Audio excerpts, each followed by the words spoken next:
Hello friends, welcome back to my YouTube channel. इस video में हम पढ़ने वाले क्लास 6 सिविक्स का chapter number 2 diversity and discrimination. Without wasting time let's begin the video. पिछले video में हम पढ़ चुके हैं कि डाइवर्सिटी क्या होता है। डाइवर्सिटी का मतलब होता है डिफरेंसेस, यानी कि जैसे इंडिया में कई सारी लैंग्वेजेस बोली जाती हैं, कई सारे त्यौहार मनाए जाते हैं, लोगों के खान पान के रहन सहन के तरीके अलग हैं। ये सभी डिफरेंसेस हैं और डिफरेंसेस से ही क्या आती हैं, डाइवर्सिटी आती है। डाइवर्सिटी होने के बावजूद भी हम यूनाइटेड हैं और unity in diversity is the strength of India. ठीक है, लेकिन इस वीडियो में हम बात करने वाले हैं डिस्क्रिमिनेशन की। डाइवर्सिटी तो है इंडिया में, लेकिन डिस्क्रिमिनेशन भी है। डिस्क्रिमिनेशन क्या है, उससे पहले हमें दो चीज़ें समझनी होगी, प्रेजुडाइज एंड स्टीरियोटाइप।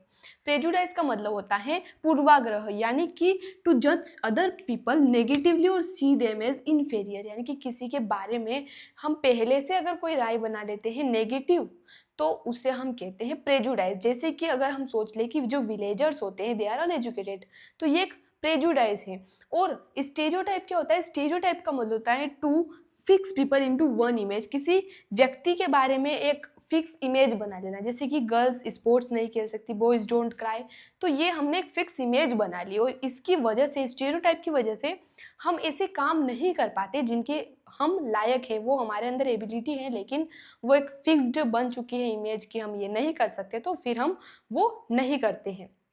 ठीक है, और जब हम प्रेजुडाइज और स्टेरियोटाइप की बेसिस पर वर्क करते हैं, उनके अकॉर्डिंग एक्शंस लेते हैं, तभी क्या होता है, डिस्क्रिमिनेशन होता है। यानी कि प्रेजुडाइज और स्टेरियोटाइप की वजह से जो हम एक्शन करते हैं तभी डिस्क्रिमिनेशन आता है, भेदभाव होता है। और अगर भेदभाव होगा तो किसी को कम अपॉर्चुनिटीज मिलेगी, किसी को रिसोर्सेज नहीं मिलेंगे, तो फिर क्या होगा, असमानता होगी, गैर बराबरी होगी।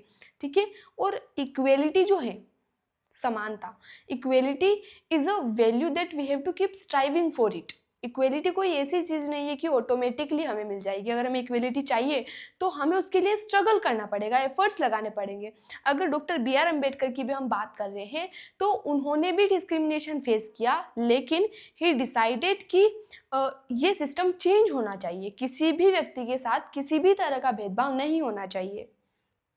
तो अपनी महार कास्ट के जो पहले व्यक्ति थे कि अपनी पूरी एजुकेशन उन्होंने कंप्लीट की, इंग्लैंड से उन्होंने लॉ की पढ़ाई की, he became the father of Indian constitution, और कॉन्स्टिट्यूशन ने सभी को इक्वल राइट्स दिए हैं। तो कहने का मतलब यही है कि अगर हमें इक्वलिटी चाहिए तो हमें एफर्ट्स लगाने होंगे, हमें उसके लिए स्ट्रगल करना होगा। Equality is not something that can automatically happen. ये हमारा छोटा सा चैप्टर है।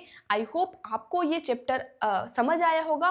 और अब एक क्वेश्चन छोटा सा हम इसका देख लेते हैं। तो एक क्वेश्चन है यहाँ पर, what does the constitution say about equality and why do you think it is important for all people to be equal. तो ये हमें बताना है। आप आंसर कमेंट में लिख सकते हैं और अपने नोट्स कॉपी में ज़रूर लिखें। मिलते हैं अगले वीडियो में नए चैप्टर के साथ। धन्यवाद।